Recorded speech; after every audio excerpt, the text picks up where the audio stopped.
So welcome to Crazy Shit in Real Estate. Tell people where Jeff Schechter is. Did I say that right? Is it Schechter? Yeah, Schechter like nectar. Yep. Oh, are you sweet like that? You're sweet like honey and guava and stuff? No, I'm not that sweet. Welcome to Crazy Shit in Real Estate, a weekly podcast where I walk you through some of the wildest, most unbelievable stories you'll hear from the world of real estate. If you like real estate and you love crazy, this is the podcast for you. So tell us where you're located. What is high return real estate? Give us a little backdrop on you. I live in Indianapolis, Indiana. I've been here 3.5 years to start this company.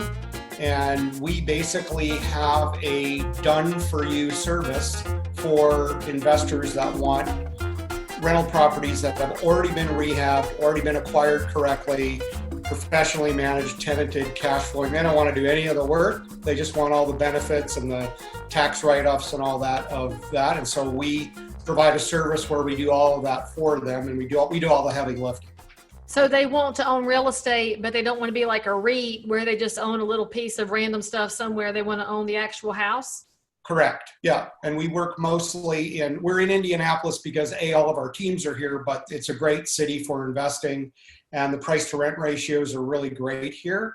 And mostly we operate in the single family home duplex world. I mean, we're kind of in the smaller stuff. But, a lot of our investors are obviously buying multiple properties and, spreading the risk a little bit that way. So it works out well. So how did you come to be this high return real estate investor guy? What was your first moment in real estate? Were you a practicing realtor or were you just a regular investor who said, I got to help people figure this out? No, it's actually a weird story. I was minding my own business, living in Austin, Texas, working in the digital marketing space. And I had a client who I was consulting and helping him with his digital marketing in another company, unrelated. Prior to that, I had a flipping business in San Antonio a while before that big 2008-2009 crash. And then I swore off real estate.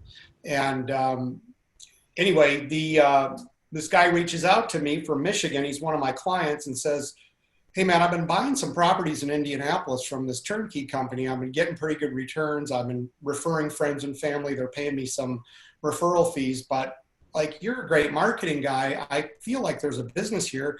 Can I book a call with you and just pick your brain on how I might be able to turn this into a business? And I'm like, sure, Jack. I mean, you're one of my favorite clients. There's no billable hours. Let's just talk, get on the phone and brainstorm. And so we had a really great call. An hour turned into about 3.5. And it was just amazing. One of those where, the energy is just flying and the synergy is really good. And a lot of great ideas came out of that. So just as a courtesy, I typed up an email to him and sent him my notes and my thoughts. And next day he wrote back and said, okay, let's do it.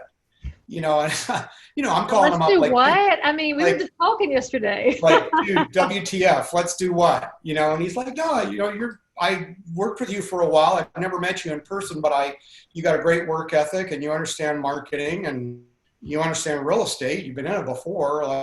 Let's partner up.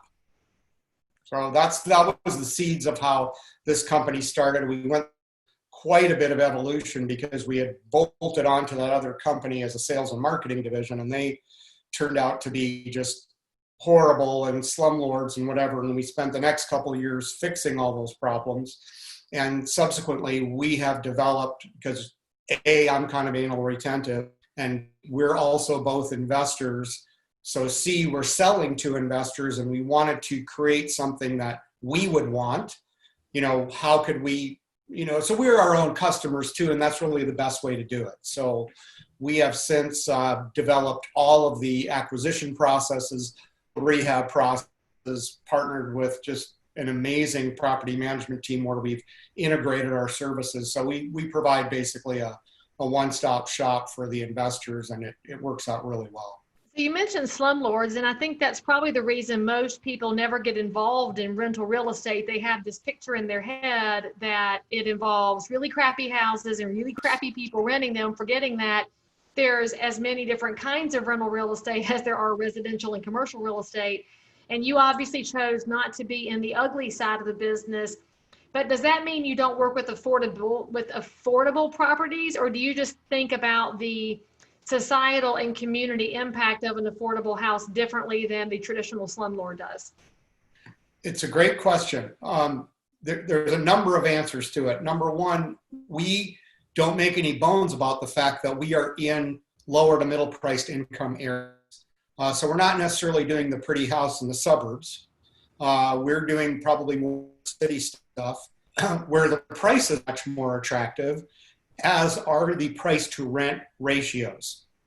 We do feel two senses of obligations. One, obviously, to the tenant to make sure that they're a good, safe place to live, because depending on the laws of certain states, sometimes that's not always achievable by who's actually owning or managing the property. And sometimes the lower income people kind of get the butt end of the stick.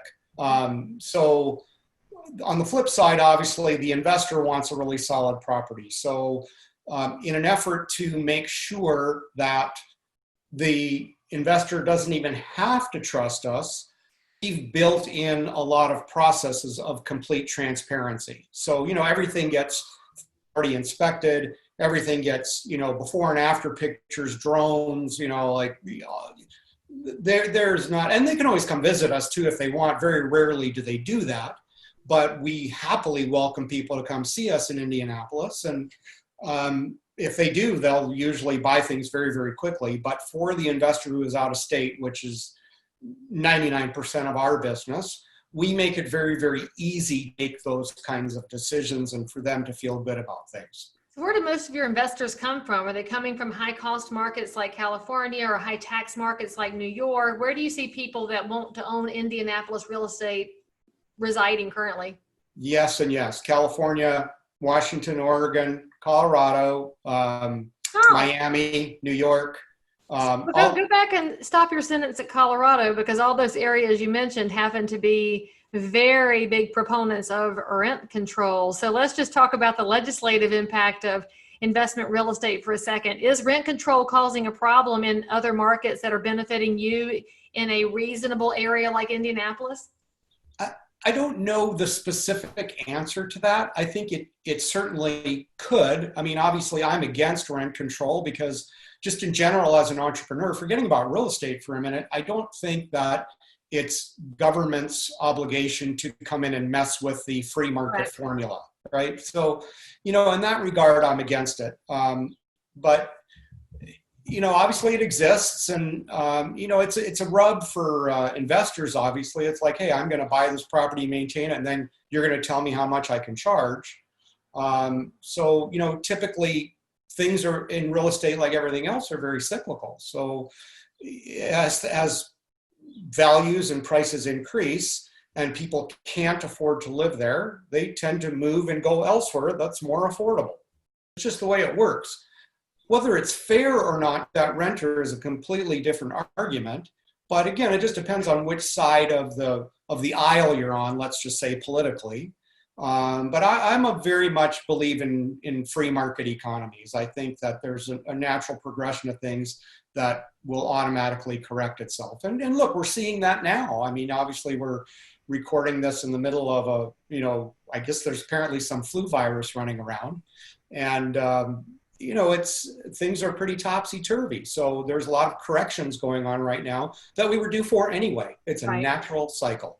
Well, bull markets don't die of old age. They have a situation that happens. But it's interesting. I'm fascinated by rent control because on both sides of the aisle, I think people that are educated math people know that it hurts landlords and it hurts tenants, because tenants can get trapped in rent control situations where they can't make any changes, and then it keeps people out of the market, which is not necessarily great. But just looking at those things, it can be a positive impact on areas that are more free market focused. But Indianapolis and Indiana, I mean, except for Carmel, because Carmel's more expensive, but your area overall has a definite affordability angle, access to a good airport, access to jobs. So if an investor is looking in that market, what tells them that this makes more sense than, say, Des Moines or Austin or Charlotte? So why do people flock to Indianapolis. Why did you go there? I mean, Austin's a great market. Texas is doing really great. So are you going to take this business model and replicate it elsewhere to give people more options? We intend to, but again, a great question. Austin is just not affordable. Like, so much of what we do is really based price to rent ratio. So what would keep us from going in an area? Mostly it's just starting price, number one, price to rent ratios. But the other thing that we have going for us here is that, you know, we don't have rent control, and all the things that you mentioned. We have really the best airport in North America. It's been voted that like the last 10 years in a row. It's an amazing airport. We have, you know, it's a big convention city. It's a big city. There's a lot of logistics here, a lot of trucking. We're very centrally located. We're within 1 day's drive of 70% of the United States population. Are you serious? Yeah, it's a pretty interesting stat. So as much as I love Austin, it's a fabulous city. We can't do in Austin what we do here, just by way of example. There's no question that we are looking at other markets to do this in, where we have similar metrics to what's going on in Indianapolis. One of the things we love specifically about Indiana in general is that we have very landlord-friendly laws here. So it's difficult, it's not impossible, but it's difficult for what we affectionately call professional tenants to camp out and not pay. I mean, they can do it for a month or two and they can figure out how to circumvent the system and play the game. But it's unlike California, where you have situations where people can stay for a year and not pay rent. And that movie Pacific Heights, do you remember that with Michael Keaton? Vaguely. Go back and watch it again from the 80s. It'll scare the snot out of you, but then you have something to tell your investors about. That's why we're in Indianapolis. And by the way, friends, if you think that we're being anti-tenant, that's not the case. The reality is that if you have landlord-friendly laws that encourage tenants to behave, landlords tend to have better properties for tenants to engage in. When you let tenants run the roost, landlords don't have an incentive to take care of their properties. And so you think about where the hidden incentives are. Your good landlords with good properties want good tenants, and good tenants want good landlords with good properties because they can stay longer and they're not going to have the health and safety issues that come from degenerated properties. And so they're hand in glove kind of stuff. Now, you keep mentioning the price to rent ratio. We know that the old rule of thumb forever was the old 1% rule. So that's hard to achieve in most markets anymore when you factor in all the cost of rental properties. So what would you say is, and maybe it's your secret proprietary formula, but what is the guideline you look at that makes numbers make sense? And then where do you find deals so that you can create these turnkey opportunities for your clients? Well, ironically, just recently we got away from, we do our business almost all in cash because we're lower priced properties and they don't necessarily lend themselves well, pun intended, to upfront financing. There are some exceptions to that, but in general, we do mostly cash. So for the longest time on our worksheets, we away from a lot of the other fancy pro formas that some of our competitors use. And we just don't want to promise what things are going to look like in the future because we don't know. So for a while, we did cash on our worksheets, and we actually, a few months ago, got away from that and actually just started going back to using the percent rule on our worksheets. Right there, and you look at a property on our website, it'll show you the gross rent multiplier. So we look for stuff that at a minimum, like you said, starts at 1%. Pretty much every property that we put on our website is probably going to run somewhere between 1.1 and 1.5. And how do we do that? Well, look, we've been in business a long time already. We have a lot of relationships in terms of who we buy from. Sometimes it's wholesalers. Sometimes it's our own wholesaling team. We do some of our own marketing. Sometimes it is hedge funds that we have relationships with. Sometimes it's just, we scour the MLS just like other people too, but we also have a reputation in this town for paying cash, closing quickly. Those are things that after you've done enough deals, we're able to buy things typically cheaper than anybody else coming in trying to do something onesie twosie. So of course. So a lot of our people that are listening to this, they're thinking about who owns properties in their town. Is one of your advantages that you're local and that you are Indianapolis people buying Indianapolis properties? Yeah, I think there's a lot of merit to what you said there. I mean, I get people reach out to me all the time from some of the real estate forums, and, you know, they want to like partner with us, you know, and they're typically writing from California or something. And it's like, so wait a minute, you basically want to leverage all the systems that we've spent years building, right? And then you want to make the profits. You basically just, you know, you just want me to be your whore, basically, right? So, I mean, pardon my French, but that's essentially what they're asking. My show's called Crazy Shit. You can say that because it's true. But there are people that would squeeze your. That's why I hate the phrase "pick your brain." Because I'm like, look, you don't want to pay me for that. You just want to steal everything I've built and learned, which I would teach you, but normally comes with some kind of a quid pro quo. Yeah, but on the flip side, you know, look, because we're in the lower price properties, you know, and unlike many of our competitors that are saying the prettier stuff, we don't put a lot of markup on our stuff. You know, we make it up in volume. I mean, I'm not ashamed to tell people, look, we've got maybe $10,000 or $12,000 worth of gross markup on our properties before it goes to the investor. And probably half of that right there is already baked in just because of our relationships. So all I'm really doing is charging you a little markup on the construction, on the rehab. That's it.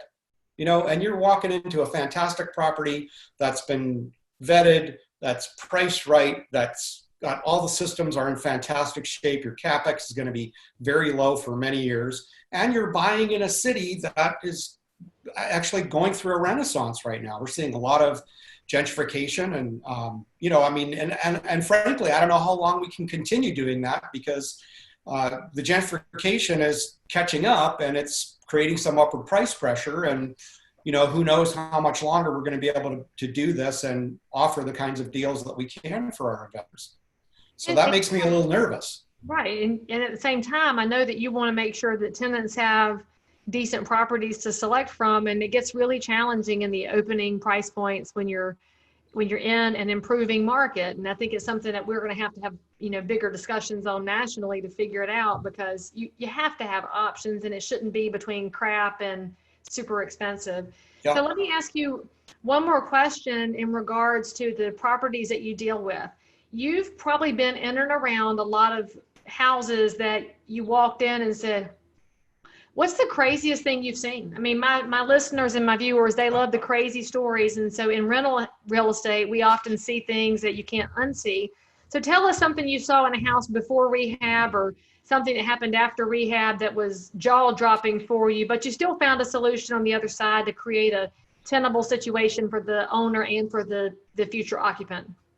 Well, most of the garbage stuff we're seeing is being insulated from the investor. So, you know, like I was laughing when you said there's things. It's why they hire you, so they don't have to see the stuff I'm asking you about. Right. So what amazes me sometimes, especially in lower income areas, is how people really live, because we're buying obviously a distressed property, and, you know, people have left some of their garbage and stuff behind, but the things and the way that they leave things is mind blowing. Like, where were you raised, right? And rats and fees, and it's just disgusting, you know.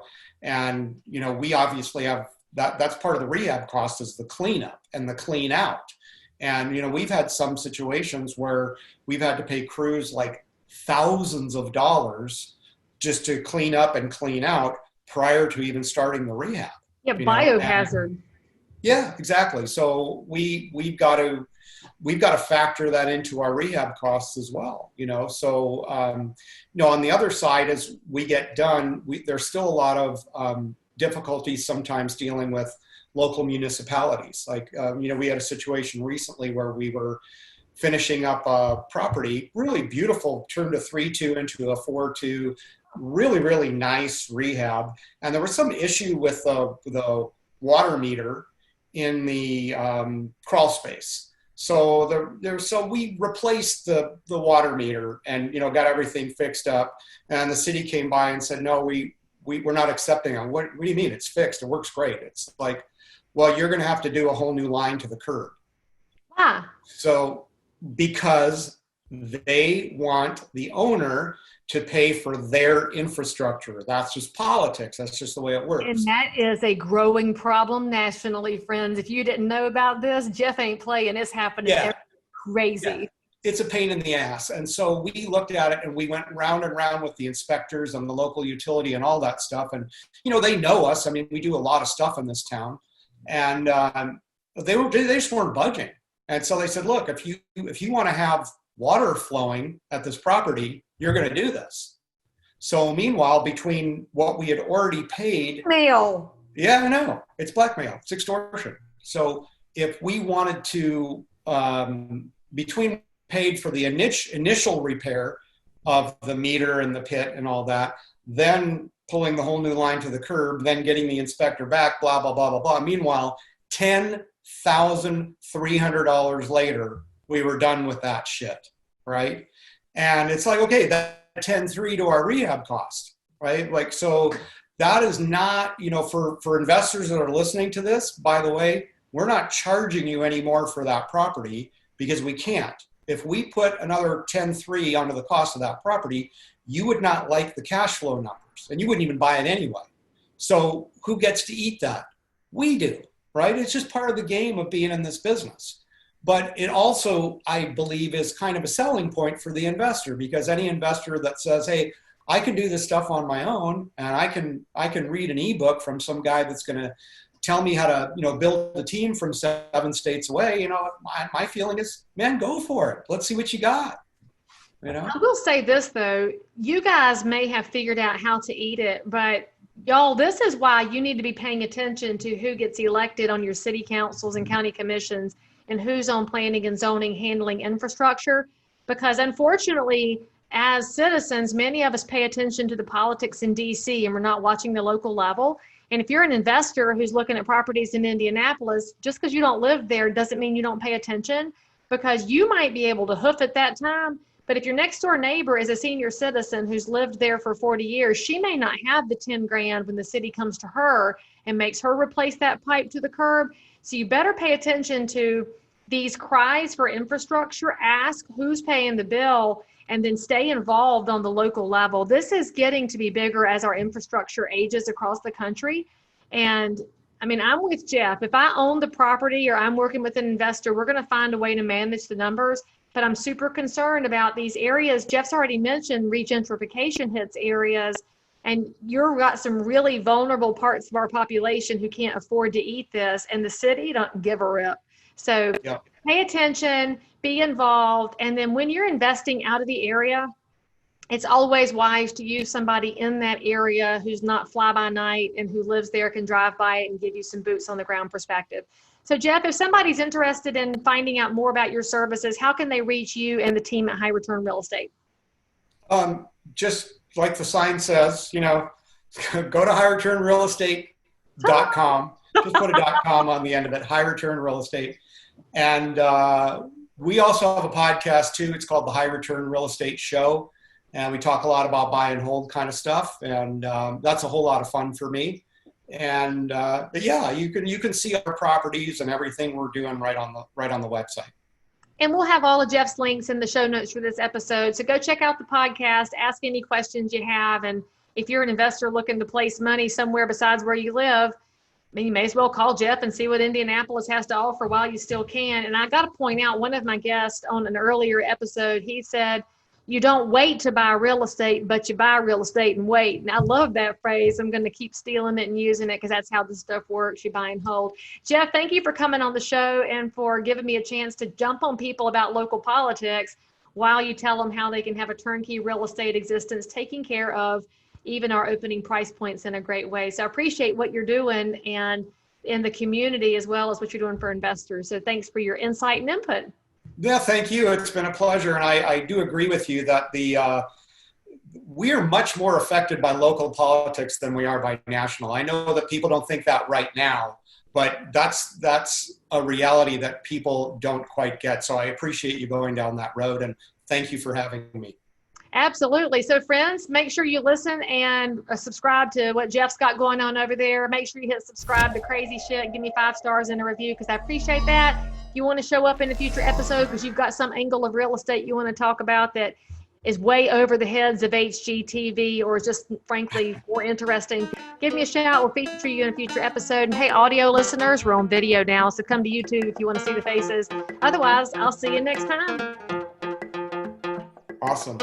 If you are listening to this episode and you need to tell us something about your crazy life in or around real estate, then tweet me at Leigh Brown or reach me on any of the social networks. That's if you're a broker, realtor, investor, inspector, lender, or just a regular normal human being who happens to have dealt in real estate. Subscribe for more episodes, and as always, we are thrilled that you joined us for some crazy shit in real estate. See you next time.